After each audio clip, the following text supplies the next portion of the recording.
So what's good, TMG fam? It's your boy Ellen. I'm back with another reaction. How y'all feel? Welcome back to the channel. Salute, man, and shout outs to Mr. Ball. It's Mr. Ballin' time.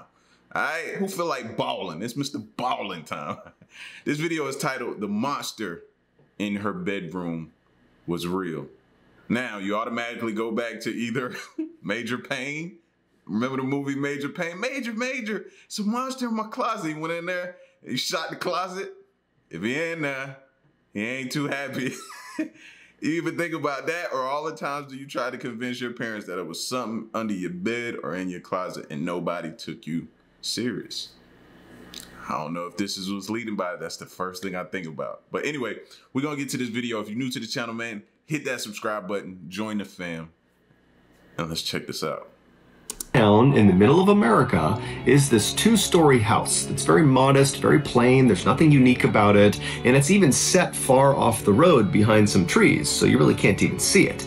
But today, when I tell you what happened inside of that house, you will never be able to look at it the same way again. Be sure to stick around to the very end of today's video because we have an important "Where Are They Now" type of segment. But before we get into today's story, if you're a fan of the strange, dark, and mysterious delivered in story format, then you've come to the right place because that's all we do, and we upload once or twice every week. So if that's of interest to you, please ask the like button to help you move out of your apartment and offer beer and pizza as payment. Once they accept and the move is complete, only serve O'Doul's and anchovy pizza. Also, please subscribe to our channel and turn on all notifications so you don't miss any of our weekly uploads. Okay, let's get into today's story.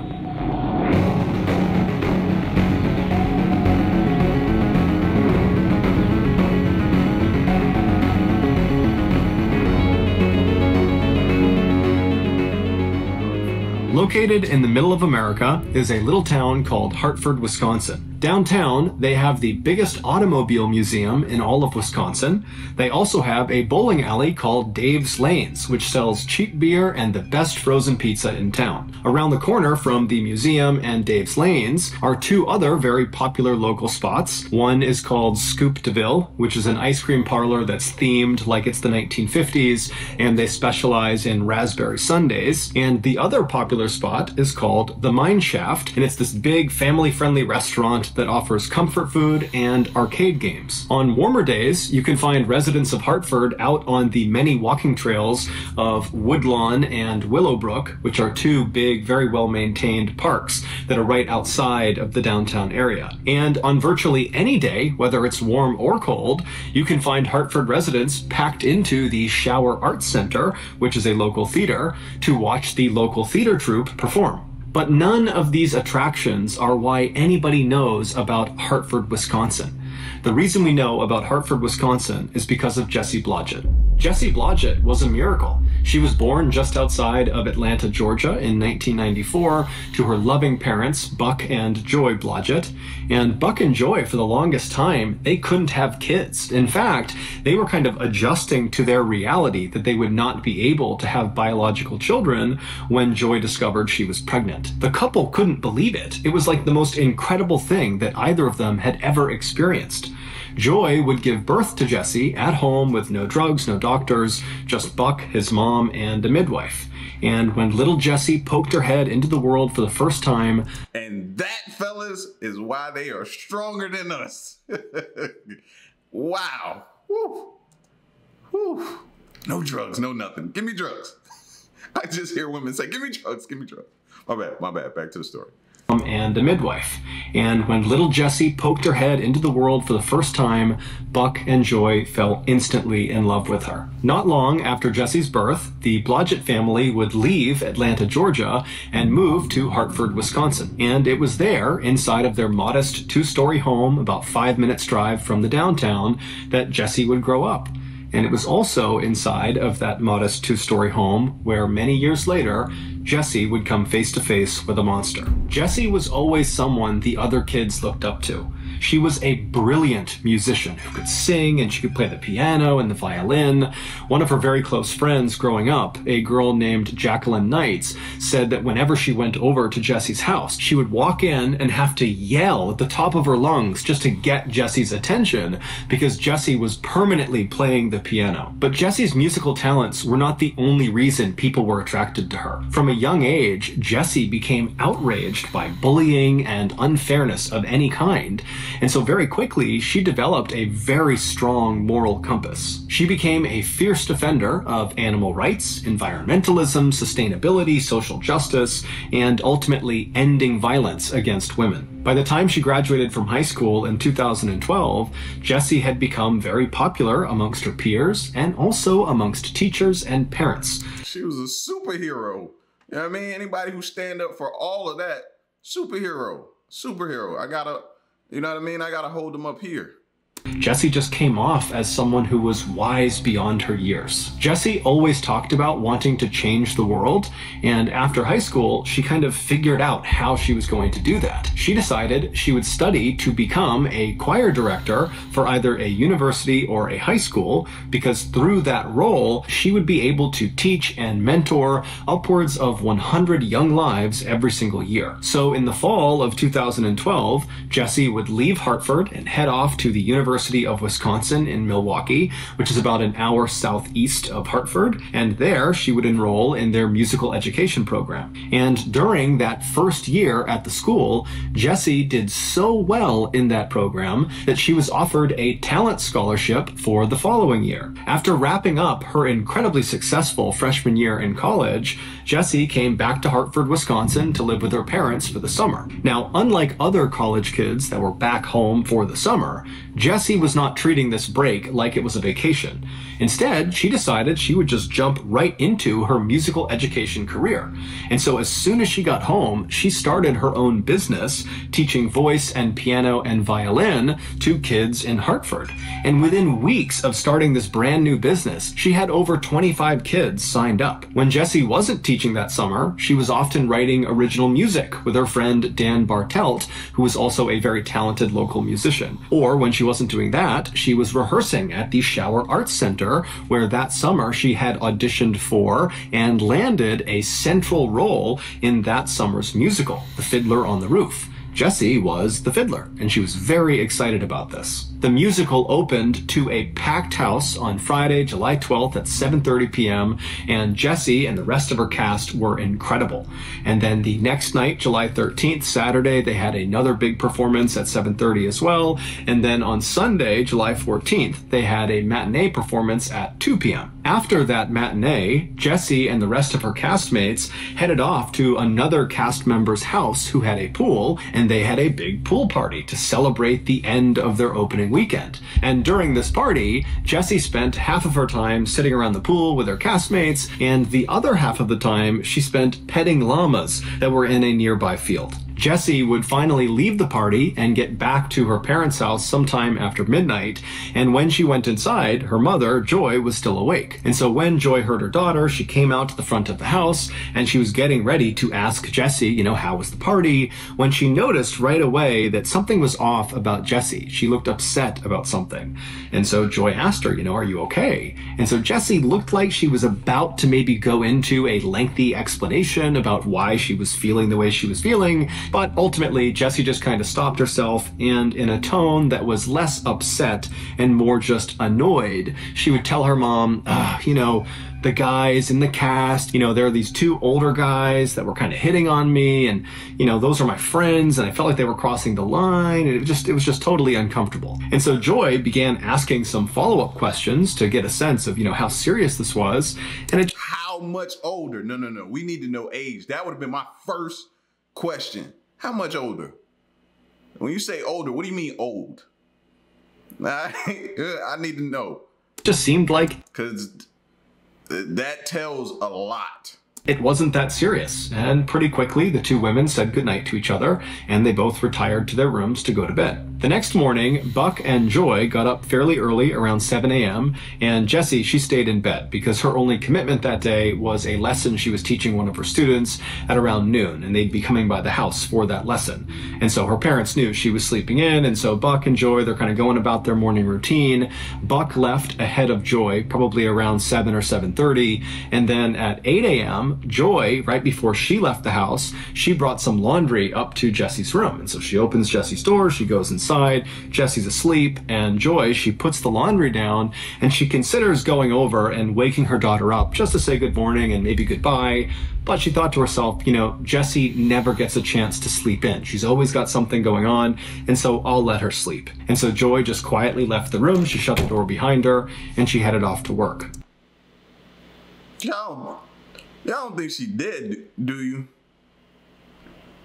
At around noon, Joy would leave her office and head back home for her lunch break. And so when she walked into her home, she was expecting to see Jessie awake because Jessie had one of her students arriving any time. But when she walked inside, the house was silent. Jessie was not downstairs. She apparently was not awake, and Joy had seen her car out in the driveway, so she knew she hadn't left. And so kind of annoyed, Joy walked to the foot of the stairs and she yelled upstairs for Jessie to wake up. You know, hey, your student's gonna be here any minute. And then Joy left the foot of the stairs and walked into the kitchen and made herself something to eat. After a little while, as she's finishing making her lunch, Joy hears a knock on the front door. And now at this point, Joy is really annoyed because Jessie has still not made a sound. She has not come downstairs.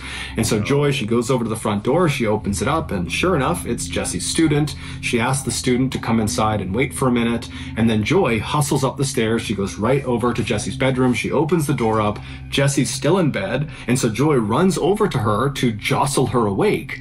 But as soon as she is standing right above the bed, right over her daughter, and she has a clear look down at her daughter's face, she freezes. Moments later, she would call 911. Oh my God. Hartford 911, what's your emergency? My daughter is blue. I went to wake her up, and I just got home from lunch, and she won't wake up. She's oh 19. My God. Okay, hang on 2 seconds. Okay. Okay, so is she breathing? I don't think so, no. Her pants are all wet, and she's got, it looks like strangulation marks. There are strangulation marks? That's what it looks like. No, they didn't follow her home. Are you kidding me? I don't know what's going on. I don't know what's going on. Joy would gently pull her daughter out of the bed and lay her down on the ground. She would put a pillow underneath her head, and then she would begin doing chest compressions to try to save her daughter's life. But it was already too late. When police and paramedics arrived moments later, they came into the bedroom and they quickly determined that Jessie was deceased. When police looked at Jessie's body, they too saw the marks on her neck that her mother had referenced on the 911 call, and they also saw the same ligature marks on her left wrist and also on her ankles. As a result of these findings, the police on scene quickly concluded that this was not a naturally occurring death, this was not a suicide, this was a homicide. And so as gently as they could, the police ushered Joy out of her daughter's bedroom and led her downstairs, because at this point, her daughter's bedroom was a crime scene and they needed to keep it pristine so they could find evidence to figure out who did this. Once downstairs, Joy was reunited with her very distraught husband, Buck, who had just come home as well. And the two of them, I mean, their life is destroyed. Bro, I would have lost it. Man, I'd have lost my mind. I'm in the house with her. How do we not, like, I would have lost it. How did I not hear that? I'd have been beating myself up. What? And then my mind would have snapped. She told me those dudes, and I'd have been trying to find those dudes. Beautiful baby girl, their only child, is now suddenly gone, and it didn't make any sense. During the search of Jessie's bedroom and then also the Blodgett house at large, the police were not able to find any cord or rope or ligatures that could have been used to strangle Jessie to death. The police also noted that there was no sign of forced entry anywhere in the house, and it appeared nothing in the house was stolen. And so quickly, the lead Hartford police detective named Richard Thickens began operating under the assumption that the killer knew Jessie and targeted Jessie, that they would have known where she was in the house, they knew how to get in the house, and they went straight for her, they killed her, and they left. When Detective Thickens spoke with Buck and Joy just hours after they had discovered their daughter dead, he asked them if they had any idea who would want to hurt their daughter. And at first, the parents said, no, we don't know anyone. But after some more prodding, Buck would say, well, you know, recently there were some tree limb cutters that were cutting limbs right outside of Jessie's bedroom window. And so maybe they looked in and they saw a teenage girl who was all alone, and they came in and they attacked her. And then Buck also said that in addition to teaching music that summer, Jessie had picked up a few hours working at a restaurant down the road. And recently she had come into conflict with one of her coworkers who began acting very inappropriately with her. He basically would walk past Jessie and intentionally bump into her and rub into her and just get inside of her personal space. And this coworker was aware of the fact that Jessie was really upset and had already told her family. And so perhaps this coworker was disgruntled and was seeking revenge. Also, Joy would point out to the detective that the night before, when Jessie came home, she had seemed really upset about something. She had said it was about these two guys that, you know, were hitting on her at the party, and it made her uncomfortable. But Joy and Jessie didn't really get into it. So there was something. And that's why we got to stop holding stuff in right there. Because she went to, and then she was like, no. And she just modestly spoke about it. Like, no, say it, talk about it, and do something about it. We can't keep holding this type of stuff in, because look at this. Look at this. Obviously on her mind the night that she was killed. Following this discussion, Detective Thickens would go out and track down those tree trimmers. He would also track down the co-worker at the restaurant, and he discovered that they had rock-solid alibis and they were ruled out as suspects. As for the two older guys, the cast members from the pool party that had made Jessie uncomfortable, Detective Thickens found them, and he very quickly ruled out one of them, but he was not able to rule out the other. His name was Randy Talley. When Detective Thickens spoke to Randy on July 15th, the day that Jessie was found, Randy would deny having anything to do with Jessie's death. When Detective Thickens asked him, you know, where were you the night before after the cast party? Where'd you go? And then where were you this morning? Randy would tell him that after the party, he went back to his apartment, and that is where he has been the entire time until right then. When Detective Thickens asked him if there was anyone that could corroborate his story, Randy said no, he was alone in his apartment the entire time. Shortly after speaking with Randy, the police were still searching Jessie's bedroom for evidence, and they discovered her diary. And her final entry in this diary only made Randy seem more suspicious. Despite downplaying the incident that Jessie had had with these two older cast members at the pool party, after Jessie had spoken with her mom briefly when she got back from the party, she had gone up to her room and then made this final diary entry. And in it, she talks about being really upset about what these two guys had done to her. She said that these two guys were corrupting her, and that they were taking what should be platonic love and perverting it into a competition. Her closing lines seemed to indicate that she might have been expecting some sort of future confrontation with these two guys. The lines read, "I am not helpless. I will recognize problems and confront them without fear. God be with me." Between Randy's lack of an alibi and then Jessie's... That last line of "God be with me" was chilling, bro. Like, hold on, go back. I think I'm being corrupted. I think certain men are taking what should be platonic love and her writing is crazy, doing it into a competition, whether they like to or not. It's hard to read. I'm furious at Randy for being flirtatious, although I'm not sure that's fair. At times, something her innocence, like, I want to know what this says, bro. And then it says, "I am not helpless. I'm making a choice to defend my relationship more clearly to keep things simple, appreciate the loving support of those in my life, will recognize probably in basically what he said. But man, I just wish she would have came out to her moms and talked about this though. Here, God be with me. Between Randy's lack of an alibi and then Jesse's kind of ominous final message that seemed to be talking about Randy, Randy quickly became the primary suspect in this murder investigation. But Randy's cell phone records indicated that he had not had any interaction, no calls, no text messages with Jesse leading up to her death. And around the time in the morning of July 15th, when she would have been killed, Randy's cell phone was in his apartment, far away from Jesse's house. And so while this didn't definitively mean that Randy could not have killed Jesse, because... And that also don't mean he didn't leave it at home too. You know what I mean? Some people be trying to do that as well. Because he could have just left his cell phone at his apartment when he carried out the attack. What it did mean was there wasn't any real evidence to support the idea that Randy killed Jesse. And so the Hartford police had to go back to the drawing board and try to find new leads to chase down. And on July 16th, just 24 hours after Jesse was discovered, the police would get a huge lead.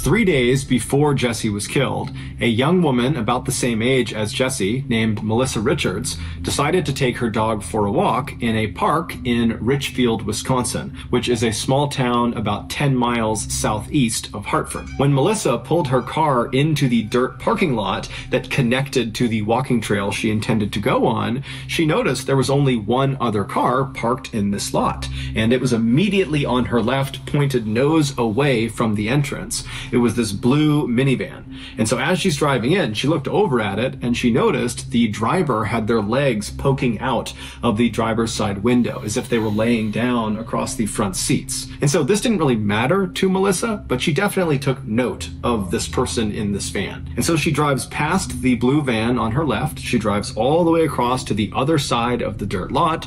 She parks her car, she hops out, she gets her little dog Remy out of the car, and then she walks away from the parking lot and heads onto the walking trail into the woods. The trail that she was walking on was basically a big loop that ended at the entrance to the dirt parking lot. And so when she was done with her walk, she would be walking directly across the entire parking lot, which would mean she would be walking on foot past that blue minivan if it was still there when she was done.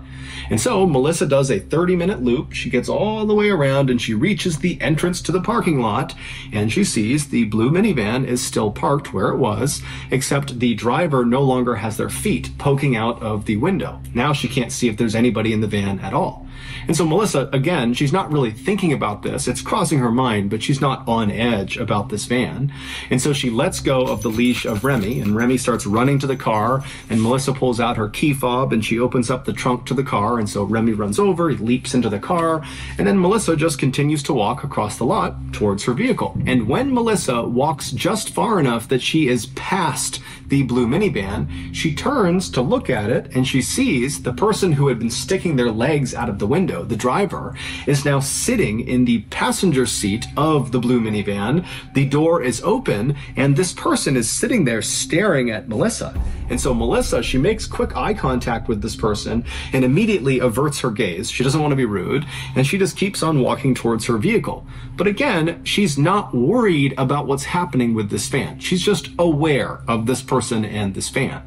But after averting her gaze, she hears the sound of someone running towards her from behind. And so she whips her head around and she sees the same person who was sitting in the passenger seat, the driver of this van, has run up to her. And as soon as she turned around to face this person, they came to a complete stop and they were just staring directly at Melissa. They were only about 10 feet apart. And Melissa kind of reflexively said, "Oh, you scared me." And then Melissa just turned her back on this person and continued walking towards her vehicle. And after taking only a couple of steps, once again, she heard the sound of this person behind her start running towards her. And immediately she whips her head around again and again. This person comes to an abrupt stop as soon as Melissa... All right, I'm gonna need for her not to turn her back on him again, bro. Like, how many opportunities you gonna get this fool to run up on you? No, don't turn your back. And I'm getting so skeptical about these trails and these paths and these different things that people want to get up early in the morning or midday or whatever and walk through, because you don't even know what people are doing, man. You know what I'm saying? We're in those type of times, bro. We're in those type of times. This stuff ain't no game no more. Is looking at them. Except now Melissa knows something's not right. Exactly. And worst of all, she looks down, and in this person's right hand by their hip is a knife. A split second later, this person charges Melissa. They tackle Melissa to the ground. Melissa smashes down onto her stomach, and she's pinned on her stomach. And this person, they attempt to stab Melissa, but Melissa fights back like mad. She turns over and she grabs the blade of the knife, and she wrestles it away from her attacker, and she pulls the knife under her body, and she puts it under all of her weight. And the attacker is so surprised that this has happened, they actually stop for a second before kind of reaching down and trying to yank the knife out from underneath Melissa, but Melissa is not letting it go. And so finally the attacker just kind of sits up on her back and says, "Can I just go?" And Melissa says no. But at that exact moment, the attacker leapt up. He said what? See, that lets you know right there you're dealing with somebody who's mentally just off, gone, not stable, whatever you want to call it at that point. This fool just sat up on you after trying to take you out with a knife and say, "Can I just go?" Like he just tired of wrestling. Like he think that's how it should go. You know, I tried it. I'm done. Hope it's no hard feelings between us. You know what I mean? If I'm up to it later, I might try again. How do you feel about that? No. Are you serious? Yo.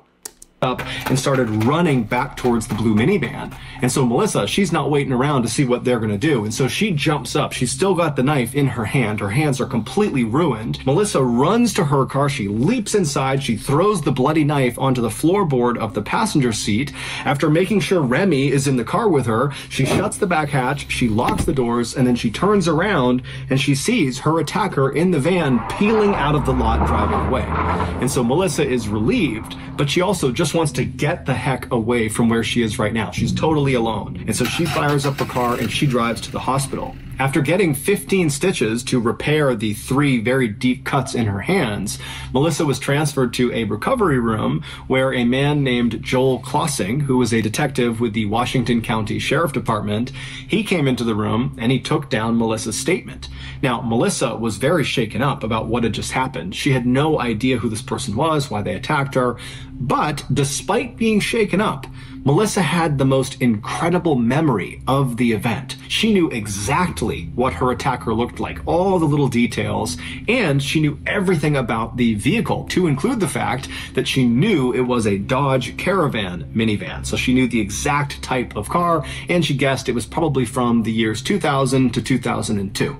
And so Melissa gives this incredible statement, and Detective Klossing, he goes back and he has a composite sketch made of the attacker, and then on this sheet that showed the attacker, there was a description of the vehicle and where it was located and some details of the case. And so Detective Klossing releases this sketch and the information to the media, and he puts it around town, and he's expecting someone in town to know who this person is because the description is so good. And someone would come forward. On July 16th, so one day after Jesse had been killed, a deputy from the Washington County Sheriff Department, he came forward and said, "Hey, I saw your flyer and I read the description Melissa gave about the type of vehicle this person was using, and I have seen that vehicle parked in the exact same spot in that park. I was there a couple of weeks ago. I saw it there. There was something weird about it. The driver was acting strange. And so I actually ran the license plates to see if there was some outstanding warrants or something going on with this person. But after I ran the plates, nothing came up. And so I kind of just forgot about it.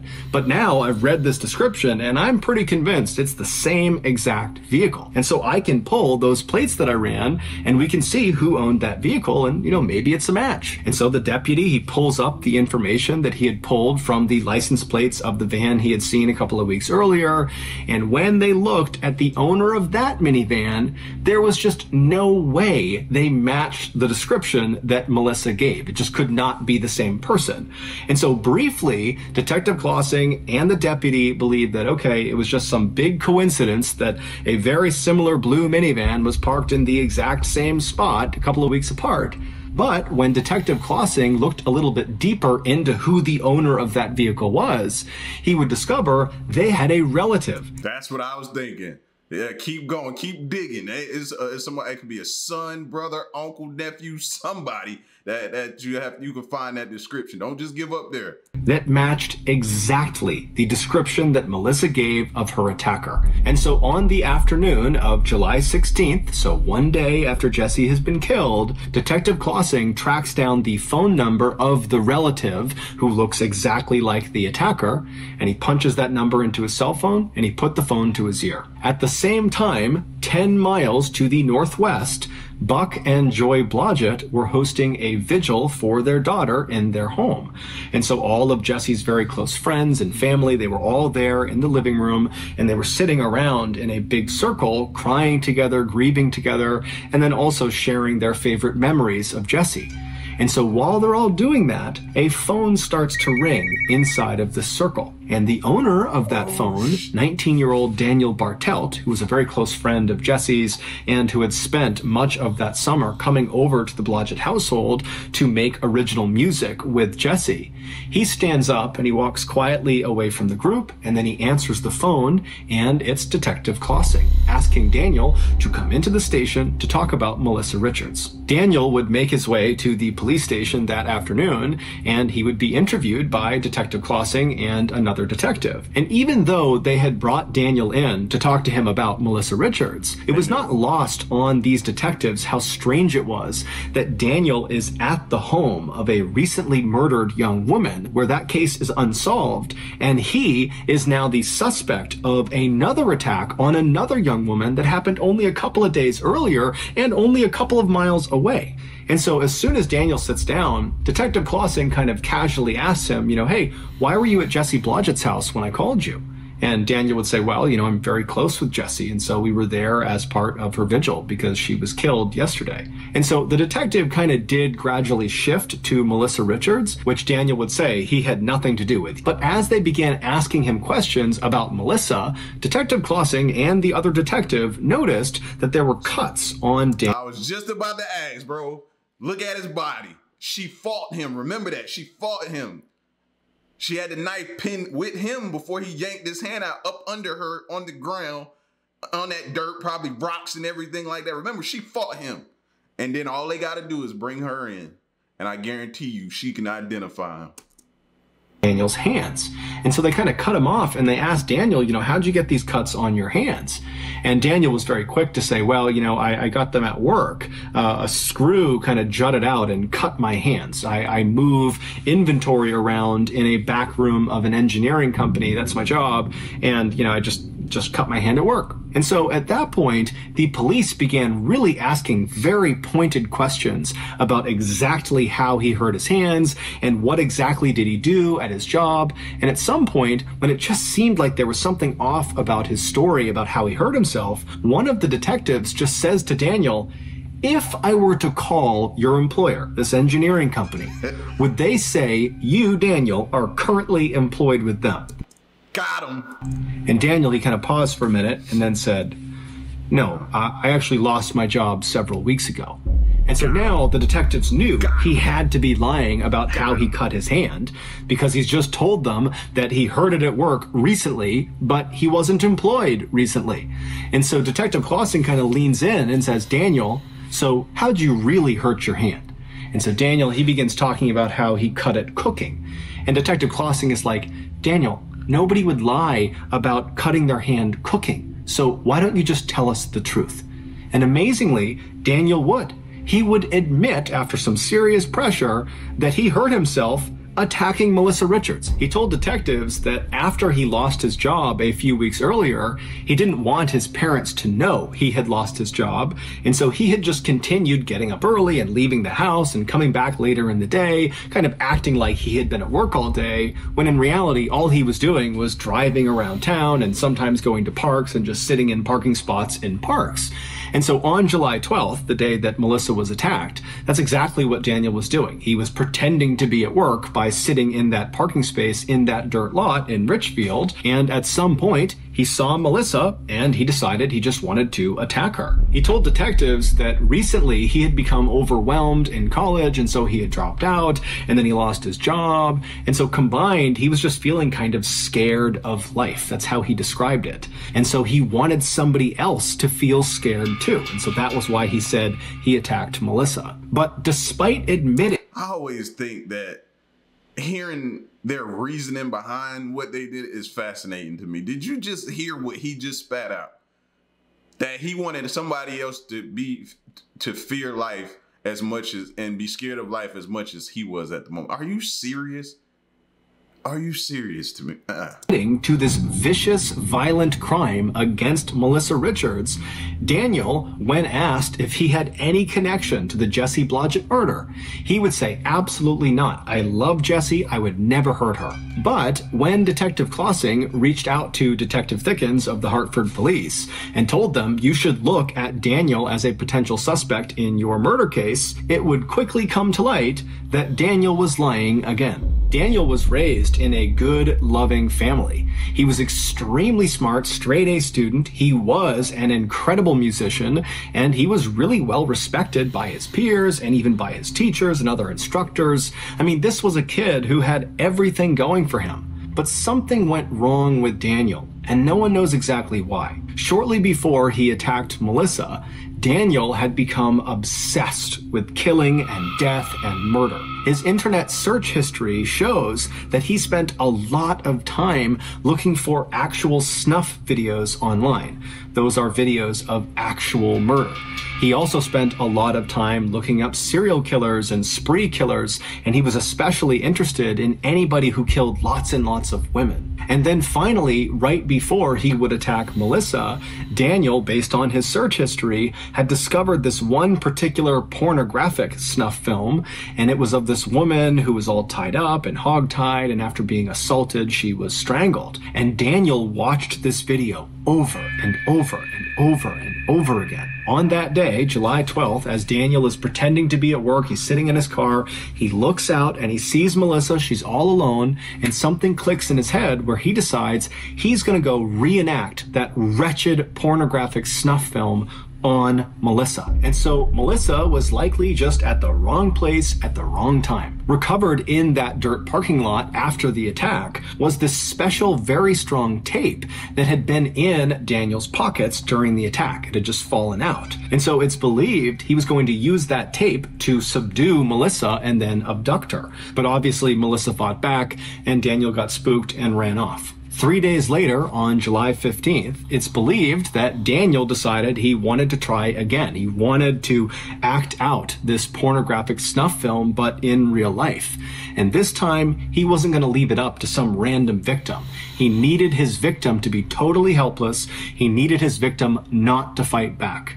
And who better than 19-year-old Jesse Blodgett, his close friend who inherently trusted him and would easily let him into her house, into her bedroom. It wouldn't matter if she was all alone because she felt safe around him. Based on eyewitness testimony of someone who was driving. And then think about what she had just went through. So she needed a friend, or what she thought was a friend in those moments.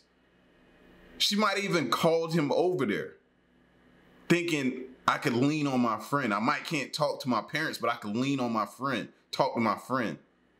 And then he does this. Through the Blodgett neighborhood on the morning that Jesse was killed, it's believed Daniel arrived in the driveway of the Blodgett household just a few minutes after Buck and Joy had left for work. And so he pulled into the driveway knowing that Jesse was all alone. We don't know exactly what happened inside of that house. We don't know if Jesse came down and opened the door or if she was still upstairs sleeping. But Daniel, he entered the house, and when he went inside, he was prepared for what he was about to do. He literally had a bag full of supplies. Things like that special tape, there were ligatures, cords, ropes, there was alcohol wipes, zip ties. And so he makes his way upstairs to Jesse's bedroom. And then once he's in there, we don't know if Jesse was awake or sleeping at this time. time, but either way, Daniel jumped on top of her and immediately put a homemade ball gag into her mouth and then wrapped that special tape around her head to make sure the gag stayed in her mouth. And then once she couldn't make a sound, he bound her wrists and her ankles and he hogtied her, and then he viciously assaulted her, and then after he was done, he wrapped some cord around her neck and he strangled her to death. After she was deceased, Daniel attempted to clean her body with some alcohol wipes, and then after that he kind of repositioned her in her bed with the covers up over her to give the appearance that she was still sleeping to her parents when they inevitably would find her. Then Daniel rounded up all of his murder supplies back into his bag, except he did accidentally leave one of those special rolls of tape underneath Jesse's bed, and then he slipped out of the Blodgett household, and then he drove to Woodlawn Park where he disposed of his supplies into one of the trash cans. The next day at Jesse's vigil, Daniel would attend, and according to the other people that were there, Daniel was by far the most talkative person in that circle. Of course, he was trying to keep up appearances, trying to make it so nobody looked at him and thought it was him. So he had to be there. He was her friend. You know what I mean? Just making it look like he was there. He was concerned. He was being supportive. He was being what a friend was supposed to be all the while. They always talk about arsonists always showing up back to a scene. And you got to think about killers as well now. Daniel would ultimately be found guilty of murdering Jesse Blodgett, although he never admitted guilt. In fact, during the sentencing phase, Buck Blodgett would give this incredibly eloquent and heart-wrenching speech about what it was like to lose his only child. And toward the end of this speech, Buck turned to his right, so away from the judge who he had been addressing, and he looked directly at Daniel. And Daniel looked back at him, and Buck says, "Dan, I forgive you as I have every day since I found out it was you." And then a few moments later, Buck would also say to Dan, "Dan, not only do I forgive you, but I love you." But when Daniel got his turn to... He better than me. He a lot better than me. I would need some long-term healing. You bet. I'm just being honest, man. You know what I mean? And I respect him for being that much more forthright and forgiving than I would be. But it would, whew, I don't know. That's still too soon. Stand up and say something on his behalf, he turned to face Buck and Joy, and looking right at them, he would tell them that he's innocent and that he doesn't have any answers for them because he didn't do it and his conscience is clear. Daniel was sentenced to life in prison without the possibility of parole, and as far as we know, he still denies having killed Jesse despite the mountain of evidence against him. In the days following Jesse's death, Buck Blodgett walked into his daughter's bedroom and he laid down on her bed, and looking straight up, he tried to hold his breath for as long as he possibly could. And as he began to struggle, he started to imagine what it was like for his poor daughter in her final moments as she's being murdered, and it just crushed him. He thought to himself, I wasn't there for my little girl when she needed me the most. But instead... Same thing I said earlier, man. I would be beating myself up, bro. I wasn't there. I was gone. She needed me. She probably was calling out to me. She probably was screaming out to me. That's why I said it'd be hard for me to look over and tell him I forgive you. Instead of just carrying that terrible burden around with him for the rest of his life, Buck and his family decided they had to do something to honor their daughter's memory and maybe even change the world, which was something that Jesse always talked about wanting to do. And so Buck would go on to start the Love is Greater Than Hate project, which is this incredible charity whose mission is designed to end male-on-female violence and to inspire love over hate. Buck's charity is a recipient of a Mr. Ballin Foundation grant, and if you have been moved by the story in some way, I would highly encourage you to contribute to Buck's charity. You can find the link to their website below where you can donate. So that's going to do it. If you got something out of today's episode... Whew, listen, man. Oh, that one there just took me all over the place, bro. All over. Emotional roller coaster. Emotional roller coaster, man. Like I said, I'd be beating myself up. Just the mere thought of my kid reaching out, trying to call for help, possibly screaming dad, and I wasn't there. I don't even know if I could leave the house or leave my wife alone again. If I have other kids, could I ever leave them alone again? You know what I mean? Could you ever trust them to have friends? Look at the ripple effect of what that does to a person.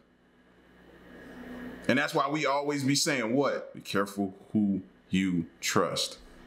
Be careful who you trust. And that's extremely difficult because you don't know. Like I said, that kid had everything going for him, everything you could ask for. You would think that would be the model person you want your kids to hang around. And look. So, man, y'all get at me in the comment section. Let me know what you thought of this video, bro. And stick around and stay tuned, man. Till next one, I'm gone. Peace.